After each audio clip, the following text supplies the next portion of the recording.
It's time for Two Guys and a Goalie with Dustin Nielsen, Matt Cassian, and the goalie, Joaquin Gage.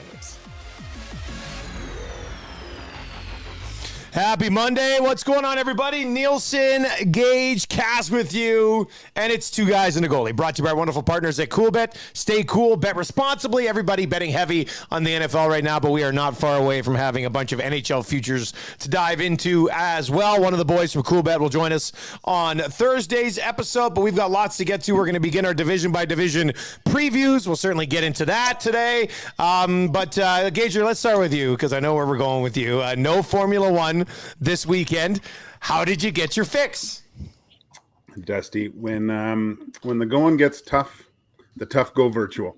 And I was circling through the F1 TV app, and I found the F1 EA Sports had started, and I was so hesitant, and I clicked on it, and I watched the whole race. So did you feel dirty? Like when you clicked on it, you're like, well, here I go. Click. I go, I can't get that interested in it. But they get you right off the hop because Lewis Hamilton's brother is one of the broadcasters.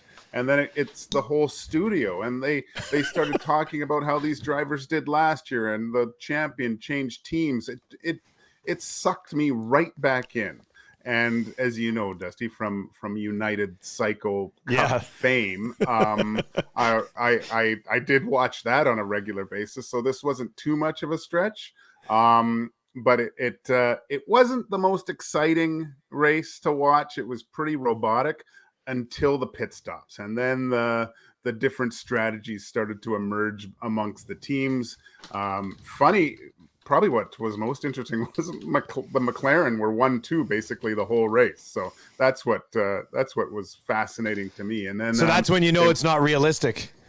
Yeah. Then it's a fantasy. But you did have Mercedes in there with a perfect undercut, and then eventually the McLarens took over and won the race 1-2. But I'll probably watch another one next weekend.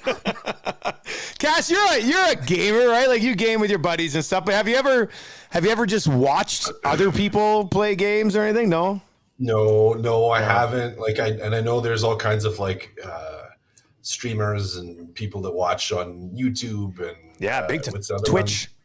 Twitch, and I think there's one more. Does it want to start with a D? Discord, that's the other one. Yeah, so there's a whole bunch of different ones out there, but I don't know. I haven't nerded out quite that much. Like I think the worst is in the one game that we play, because we play Warzone, is like to go and check out, just see what other loadouts people are using, and that's kind of it. That's the most I do. So I get pretty nerdy on that, but I haven't stooped to the level of watching anything digital quite like that yet. I shouldn't say stooped. I have no problem with people doing that. If that's something that they enjoy, go for it. But as my kids would say at dinner time when I give them vegetables, not for me. During the pandemic, obviously with that United Cup, it kind of got normal for me to like finish dinner and then be like, hey, going downstairs to do play-by-play for a video game. And after like 3 weeks, it was just like, leave me alone. Got to go downstairs, get to work on the game. Huge game tonight, conference finals. My God, that was different. And I can't remember if it was early COVID or pre-COVID. A couple of times I streamed myself playing FIFA. And I'll say this. A little bit of a rush, play the game. People are watching, they're chiming in and stuff. It's kind of fun. Gager, did you look up how much those guys make? Like if they're switching teams and stuff, they must do pretty well. Yeah, I think it's the whole thing. Like they're talking about seats and next year and stuff. Like it's cutthroat too. Like if you don't perform, you're out of there, from what these announcers were saying. I don't have that much information about it yet, Dusty. I'm sure by next week I'll be fully into it and have way more for you. But I'll dive in further with the fantasy league, because coming soon, e-gaming podcast on the Nielsen Media CoolBet Network, because you can't actually bet on all the e-gaming stuff over at CoolBet. It's crazy, guys. It's absolutely nuts. It's crazy. Man. Great. All right, we're going to get to Atlantic Division preview coming up. We got 4 or 5 different questions that I'll throw you. I'm going to lay out my projected standings for the upcoming year as well in that division. But first of all, let's start with, we talked about it a little bit before it even happened. Jake Virtanen as a possibility PTO for the Edmonton Oilers. Then it didn't look like it was going to happen. There's some reports that probably just going to be Jason Demers and maybe somebody else, but it wasn't likely going to be Virtanen. Today, the Oilers kind of just, boom, drop it. Jake Virtanen coming in on a PTO. Had the sexual assault allegations, went through a trial, was found not guilty by a jury. And the reaction is obviously all over the place. I saw I was on the air for 5 minutes after this broke, and the inbox was going crazy. I was just like, well, see you later. I gotta go. I live low tide, and JMO got hammered with it. Gager, your thoughts on this entire situation for the Oilers to be that team that gives Virtanen a chance to get his NHL career back on track. Yeah, this is tough, but I mean, if you really look at it, he was acquitted, I guess, right? Found not guilty in a court of law. So, on that side of things, I can see, okay, he gave a guy another chance, but on the other side, how are they going to fit this guy in? They have enough problems with the cap right now, trying to circumnavigate to get another guy in there. I really don't get it. I mean, the one thing I guess that I thought about as soon as you said it this morning, Dusty, was just looking at last year and having the injury problems that they did. Maybe it's a good idea to have maybe another serviceable kind of NHL player. Maybe he signs a minor league deal. I don't know, but yeah, it's good for him to get a second chance. I believe everyone's in deserving of that. We look at Mr. Kane as well. He got a second chance and did quite well with it too. So, but I just don't see how it's going to work with this team and with the cap issues that they already have. Cass, what do you think? Well, you got to have a trade coming if you're going to sign him. You have to think something's got to give. The only way that they could sign him is if there's a trade, I would think. Yeah. And then, I mean, if you can get him on a two-way deal, I think he becomes that guy that, probably not going to get picked up on waivers. So, if you make a trade and if you're wanting to add a guy that can play in the NHL as a depth guy, if you need him, then you have the ability to send him to the minors and you're not, I don't know, like a league minimum two-way deal. But if you're trying to pay him more, if he wants more, I don't see how it happens. I don't see how you make him fit in the roster. I don't see how you make him fit with a dollar amount. So, assault stuff aside, and he was acquitted. So we have to say, okay, he was found not guilty. So you can't hold that over his head. And it's not like he's a guy that has, a history beyond that we know of or that we've seen. So you can't hold that over him. But to me, it's more about dollars and about play and what is he actually going to bring to the team. And I just don't know if there's enough there, guys. I don't know if there's enough there. Again, two-way contract, league minimum, at depth. If you're able to make a trade, sure. Beyond that, not worth it. I totally understand giving guys second chances. Like, I get it. I think it's important in life for people to get second chances when they screw up. Personally, I wouldn't have a guy that's been through this on my team. I mean, that's just probably how I would operate, especially. And what I find very interesting about this is there's going to be backlash. We've already seen it.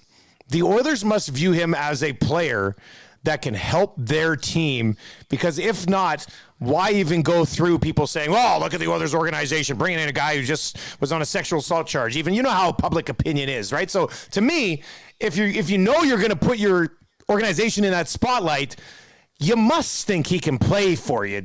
Don't you guys think that's the case? Like, I don't know why you bring him in on a PTO if you're like, maybe he sticks. I just don't know if that's worth the public backlash. And it's not all public backlash, but you know how people are. I mean, you're going to get it both ways in a lot of different situations. So to me, the fact that they're willing to kind of suck it up and deal with some of the outcry from a few individuals, I don't think you do that unless you think he can play for you and make an impact. Gager, am I crazy to view it that way? No. I'd like to know. That's the $1 million question. How do the Oilers view him? Is he a guy that, like you said, on a second opportunity where his probably being sent to the minors he will go quietly. You know, there's a former NHL guy probably looking for obviously an NHL deal, but a guy that could, with a little bit of experience, going down to the minors with a younger crew and becoming a leader more in that role. And again, like Cass said, just probably a serviceable bottom six kind of forward in case you need it too. Like the one thing you can say about the Oilers just over even the last few days with their camps in Penticton, and everyone's talking about this roster and how much competition the Oilers have for up front positions all over the ice. Like, have we been able to say something like this about the Edmonton Oilers in the past 20 years? Like, you could put the roster in stone, but now it's just another kind of internal competition thing that I think is good for any team. Sorry, boys. I had to sneeze there. I think I muted it just in time. Did I mute it just in time? Yeah, got it. Good work. That's professional. When you do 9 podcasts a week, you can really make it work. It's like that Jim Carrey scene in Ace Ventura. It was like,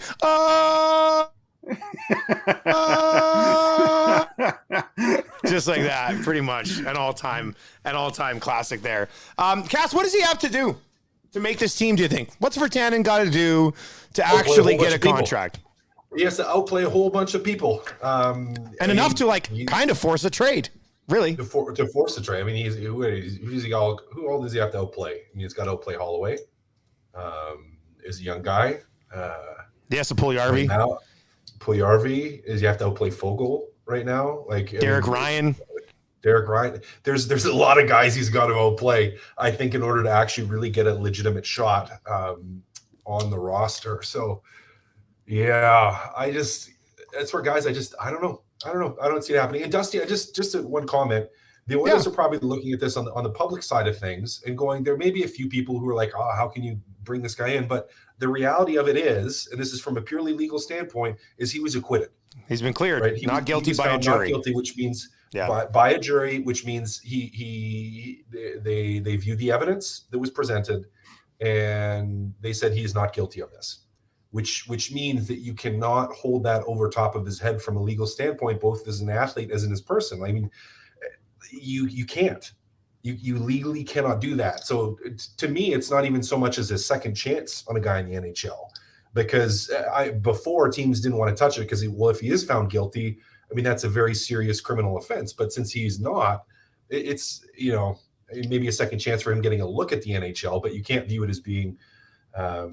That he is guilty of stuff that he's not. So it's almost because of the legal situation, how it started out.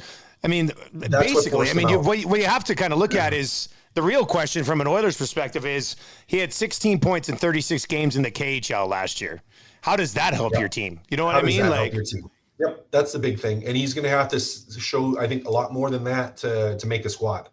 And that's where, to me, I agree with Gager. I think, it brings in an ability in camp to push guys and to try to, bring up the competitive level and to make people feel like jobs aren't necessarily secure. Like, I think it brings that benefit to it. But beyond that, I don't know, guys. I don't see him as being a massive contributor to this team. So he's going to have to do something pretty amazing in preseason in order to actually get a contract.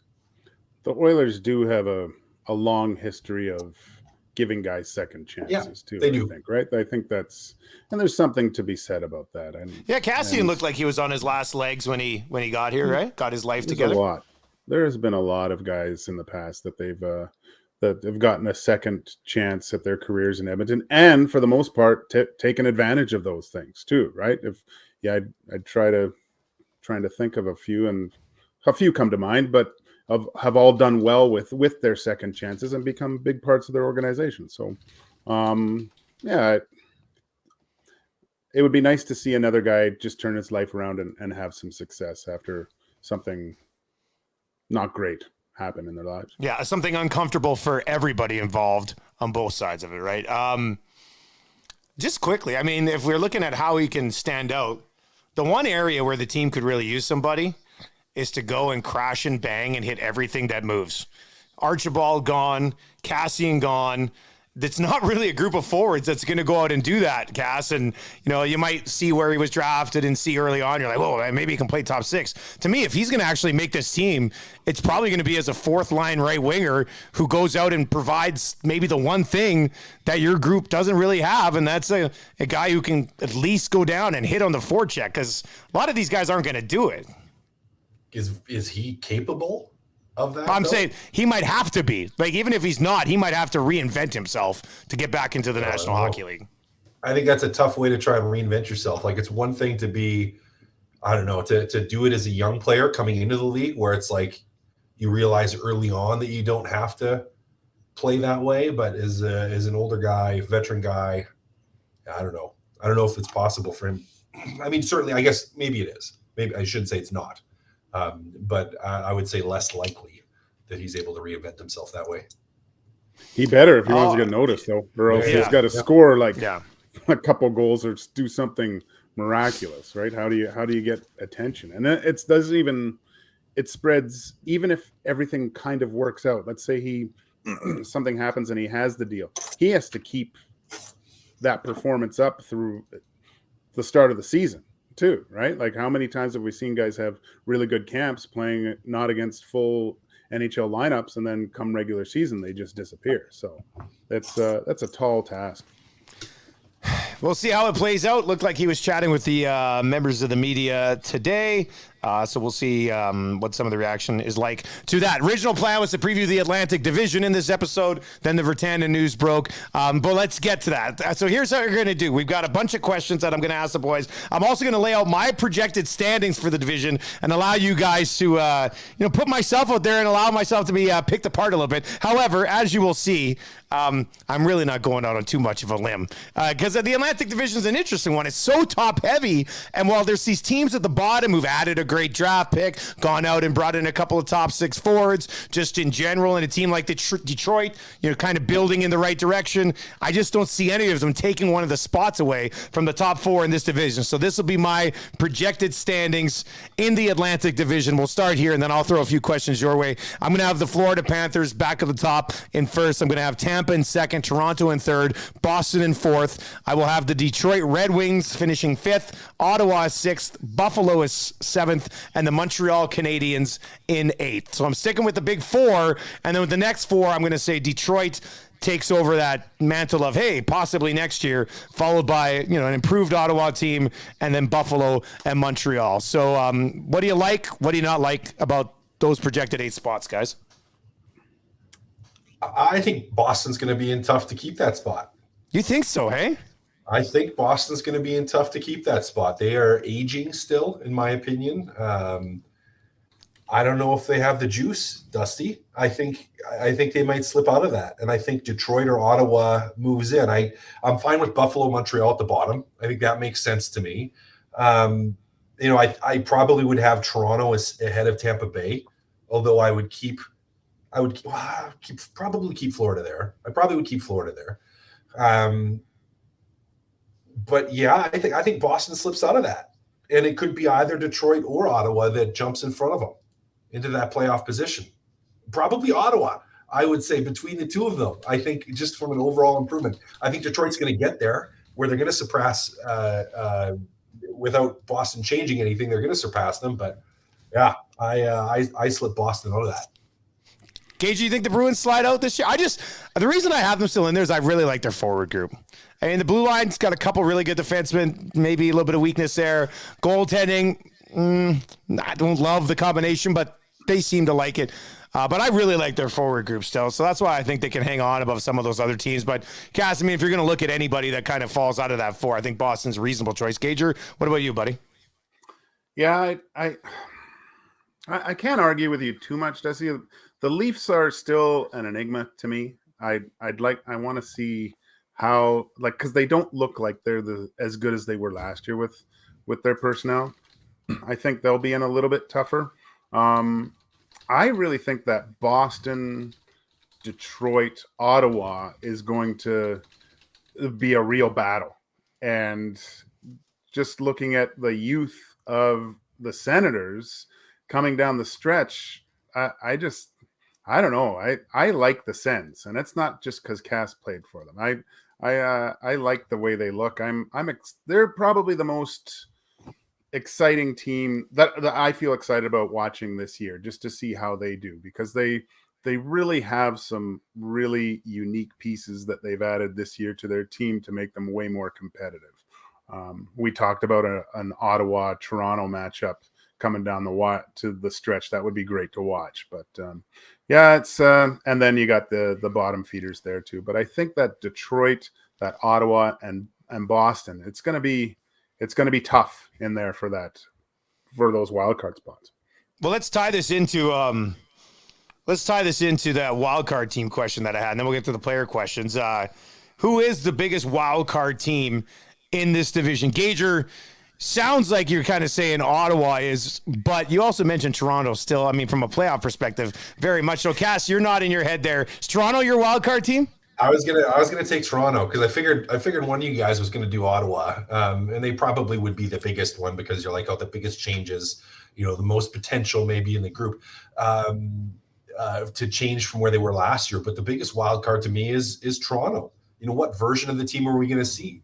And when they make it to the playoffs, because they'll probably make it to the playoffs, what version of the Toronto Maple Leafs are we going to see? Can their goaltending actually solve any problems? Is their defense actually going to be able to win them around? Like, there's just so many big questions around the long-term success of this team from a playoff standpoint that, to me, it's just the biggest wild card. It's like the biggest what ifs. Because even when we were talking before, I'm like, guys, what if Boston does better than Toronto and Toronto really struggles, and all of a sudden Toronto is in a fight for that last playoff spot? Like, what if Toronto's not as good as we think they are? Like, it's just the what ifs around that team are really, really, really big. Like, what if Austin Matthews gets hurt and then all of a sudden Toronto just can't do anything?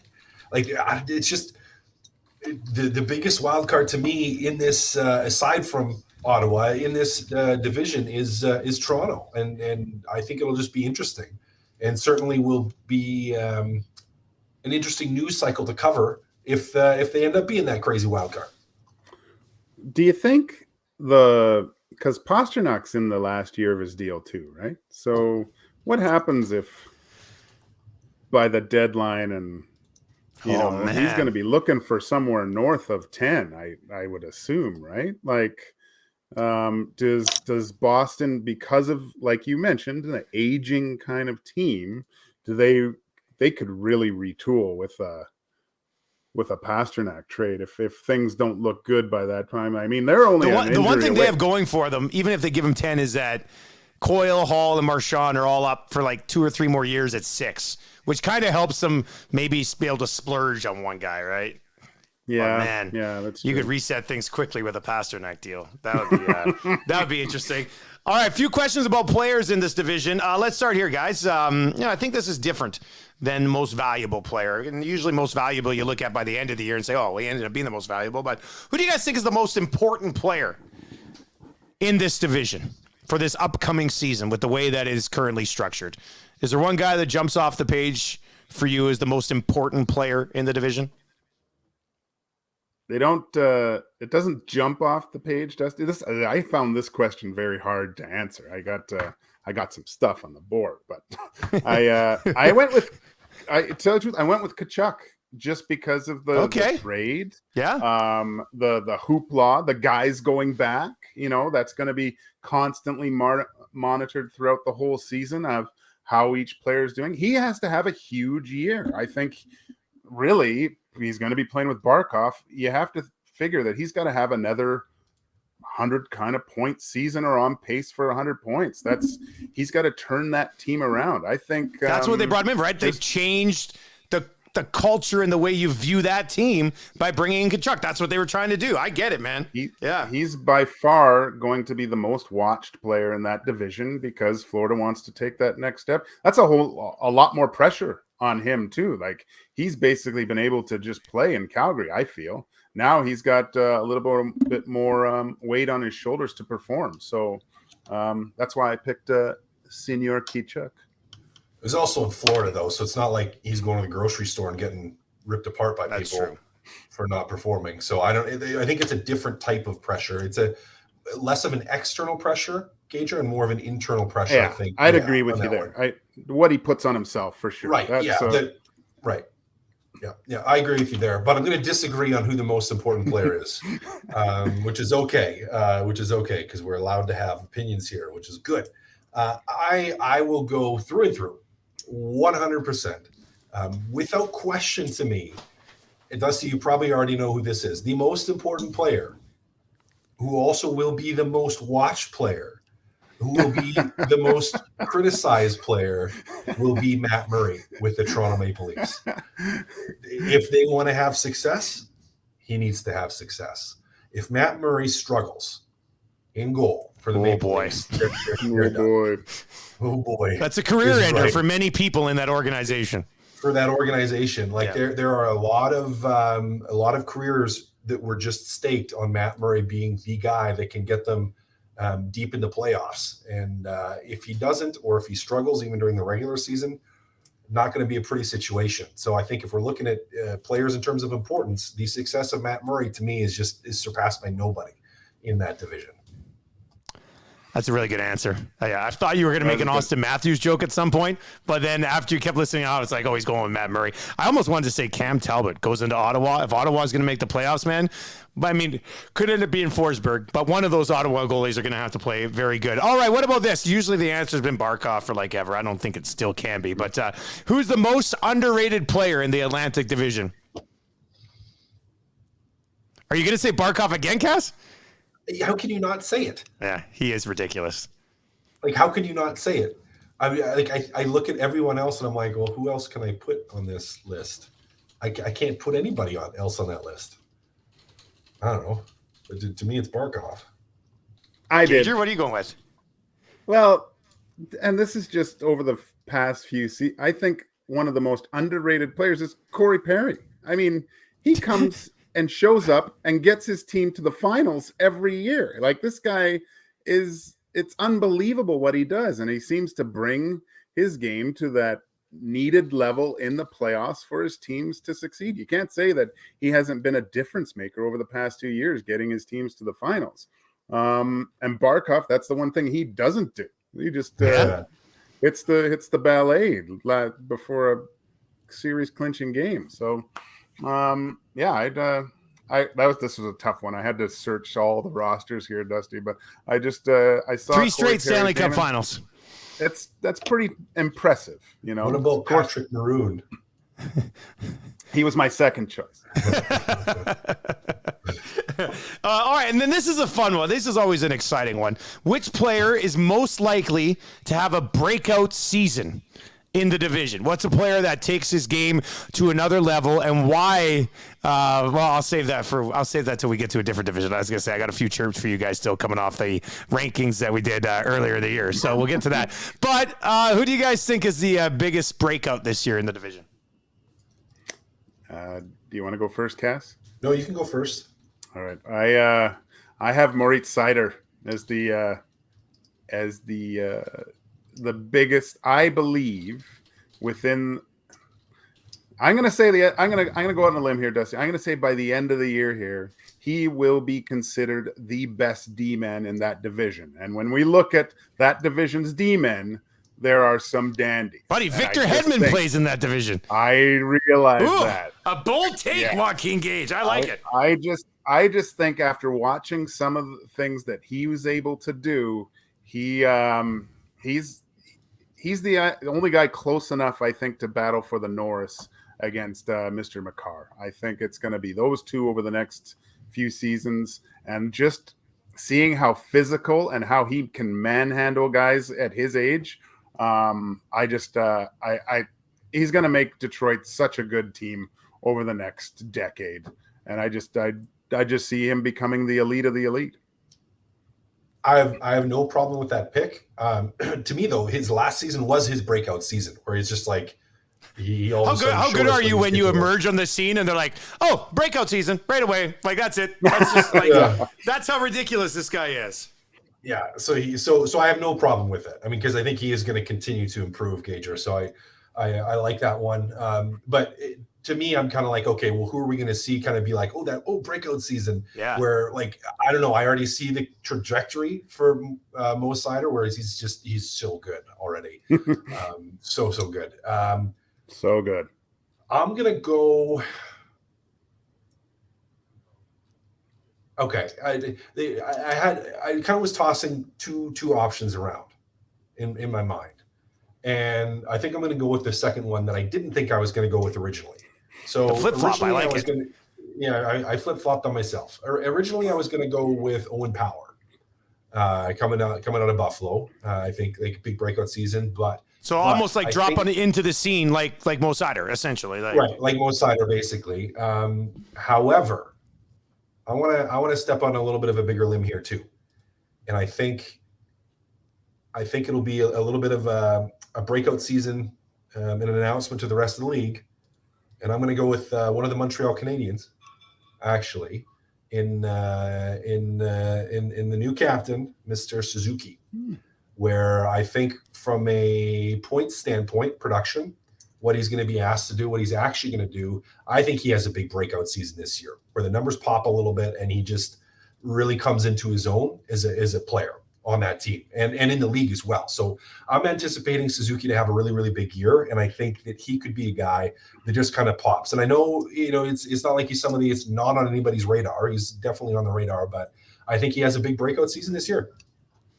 And the pressure doesn't get to him, which is big. That's important. Do you think that division has the best D-men in it? Like if you look on every team, like they have some ridiculous from McAvoy to Ekblad to Hedman to Seider to like it's Deline and Power, Sir Thomas Chabot, Morgan Riley. Yeah, it's a real good group. Really good group. Yeah, pretty good group in that division.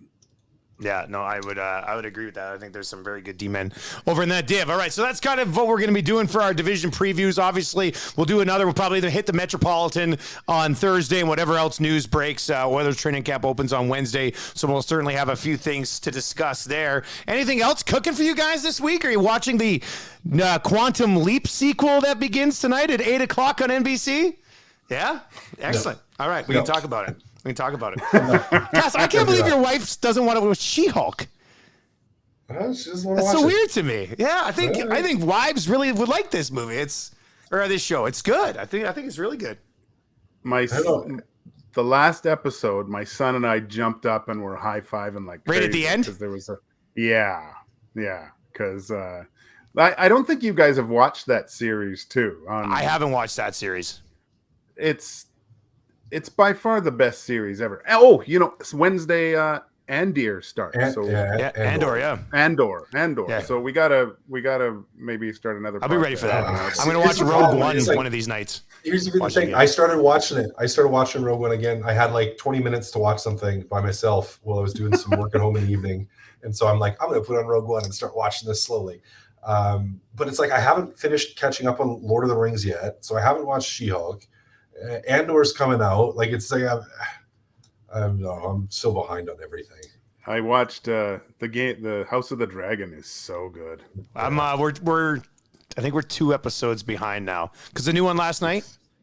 Yeah. So we're two episodes behind. I came home from the weekend to a sick daughter and a sick wife, so. Rolled in at perfect timing yesterday. Hey, I'm home. How is everybody? Oh my God. So yeah, not a lot of time for me to find 20 minutes to watch a show right now, but I'll get into it. But yeah, Gage, we're not gonna spoil it for Cass. Daredevil's worth watching. I watched the first little bit of Daredevil, and Cass, you watched Daredevil on Netflix? Was really good. Yeah.